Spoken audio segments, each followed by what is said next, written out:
इस दुनिया में तुम कितना भी नफरत कर लो फिर भी तुमसे प्यार करने वाली एक इंसान है, वो है माँ। हाय गाइस, मेरा नाम है कृष्णया सुंटी। स्वागत है आप सबका एक नए episode of hashtag Monday motivation.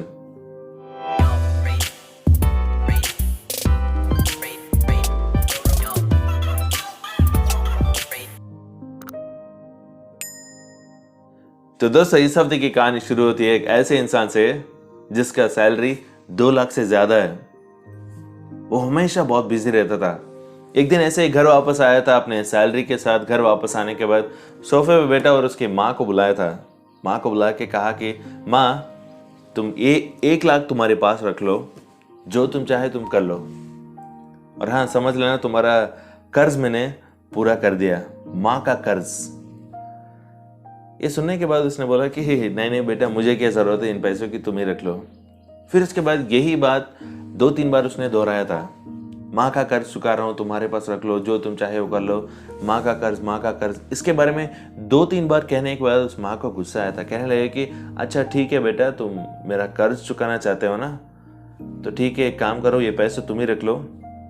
आज रात तू मेरे साथ सोना, बस मेरे पास में ही सोना। बस 1 लाख दे रहा हूँ माँ मैं, तो तू कह रही कि तुम्हारे पास सोने के लिए, ठीक है, मुझे क्या है, मैं तो रख लूंगा ये 1 लाख। रात हो गई, 9:30 बजे के वक्त था। तो माँ ने कहा कि बेटा मैं सोने जा रही हूँ। बेटे ने कहा कि हाँ हाँ बस मैं आ रहा हूँ, 2 मिनट में आ रहा हूँ। वो 2 मिनट 10:30 बज गए थे। 10:30 बजे बेटा अंदर आया था, तब तक वो जागी रही थी अंदर। थोड़ी देर के बाद दोनों मिलके सो रहे थे। जब इसका नींद अच्छे से लग गया था तभी इसकी माँ ने उसको उठाया और कहा कि देखो बेटा, मुझे थोड़ा प्यास लगी है, थोड़ा पानी चाहिए। तो बेटा उठा गया, पानी लाया, पानी पी रही थी और नींद में थी, इसीलिए हाथ से वो ग्लास जो है वो फिसल गया। जैसे फिसला वो पानी बिस्तर पर गिर गया, बिस्तर गीला गीला हो गया था। अरे क्या माँ, तूने ये क्या कर दिया, अभी बिस्तर गीला कर दिया आपने। ये कहने के बाद वो ग्लास वहाँ से उठाया और अंदर लगा के वापस आ गया। अच्छा ठीक है, सो जाएंगे। गीले की तरफ उसकी माँ को सुलाया और जहाँ सूखा है वहां पर ये सो रहा था। थोड़ी देर के बाद फिर नींद में चला गया। तो उसकी माँ ने उसको उठाया, कहा कि बेटा मुझे वॉशरूम जाना है, एक बार लेके जाना। कहा क्या माँ, नींद मेरा खराब कर रहे हैं आप तो, चलिए ठीक है। ऐसा कहते हुए उसने वॉशरूम लेके गया, काम कराया, फिर वापस लाया, सो गए थे। थोड़ी देर के बाद फिर सोने लगे और तब पावर चली गई थी, बत्ती चली गई थी घर के अंदर। माँ ने फिर से अपने बेटे को जगाया और कहा कि मुझे गर्मी लग रहा है बेटा, शायद लगता है बिजली चली गई है। पास में ही हाथ का बनाया हुआ एक पंखा है, उसको थोड़ा चलाना। तो देखा तो उसे दिखा था हाथ का बनाया हुआ पंखा। उस पंखे को निकाला और चलाने की कोशिश की थी। बहुत देर हो गई थी, सो नहीं रही थी माँ। तो उसके बहुत गुस्सा आ गया था, क्योंकि रात भर वो जागने की, मतलब ऐसा लग रहा था कि रात भर वो जाग रहा है, बल्कि वहां पर तो 2 मिनट भी नहीं हुए। इतने में उसको बहुत गुस्सा आ गया था। ऐसे ही उसको फेंक के कहा कि माँ तुम सो क्यों नहीं रही हो, मुझे समझ में नहीं आ रहा कि तुम करना क्या चाह रही हो। कभी कहते कि पानी लो, कभी कहते कि वॉशरूम लेके जाओ, अभी कहते कि पंखा चलाते रहो। मैं क्या रात भर ऐसे बैठूं क्या पंखा चलाते हुए? मुझे कल सुबह ऑफिस भी जाना है माँ, समझा करो तुम। जैसे ही ऐसा गुस्सा हुआ, उसकी माँ ने कहा कि अच्छा तुम तो कहने वाले थे कि तुम मेरा कर्ज चुकाना चाहते हो। देख बेटा, बच्चे कभी भी माँ का कर्ज चुका नहीं पाएंगे। चाहे तुम कितने भी जन्म ले लो, फिर भी तुम माँ की कर्ज चुका नहीं पाओगे। अभी तुम गीले के बारे में, वॉशरूम के बारे में, अभी पंखा मारने के बारे में बात कर रहे हो ना। जब तुम बचपन में बिस्तर गीला कर देते थे, तब मैं तुम्हारा गीले कपड़े निकालकर तुम्हें धोकर, तुम्हें सूखे जगह पर सुलाकर, मेरे पल्लू तुम्हारे ऊपर लगाकर तुम्हें सुलाया करती थी मैं। जो अभी तू वॉशरूम कह रहा है ना, बचपन में तू ये बिस्तर पे कर रहा था, फिर भी मैं तुम्हें सीने से लगाकर तुम्हें बड़ा किया है मैंने। एक बात ध्यान रख ले बेटा, जिंदगी में कोई भी इंसान ऐसा पैदा नहीं हुआ जिसने माँ का कर्ज चुकाया हो।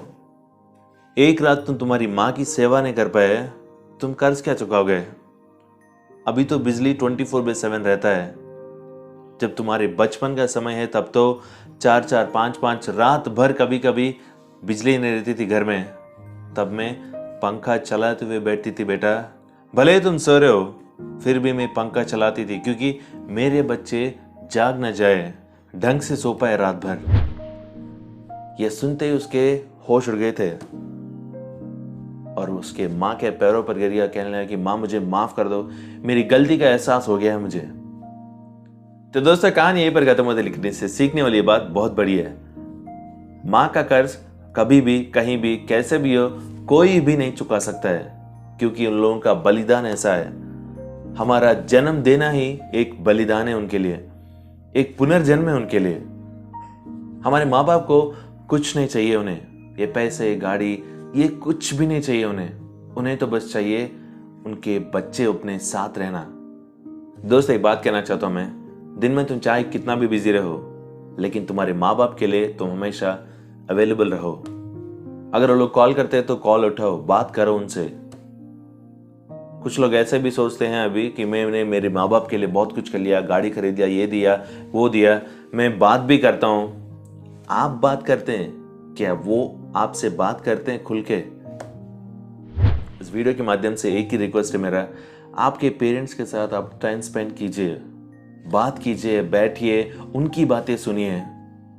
जैसे ही आपका ऑफिस खत्म होता है तो घर वापस आइए, आपके माँ बाप के पास बैठिए, फ्रेश होने के बाद जितने भी सारी बातें हुई हैं वो सब सारी बातें आपके मॉम के साथ या पेरेंट्स के साथ शेयर कीजिए।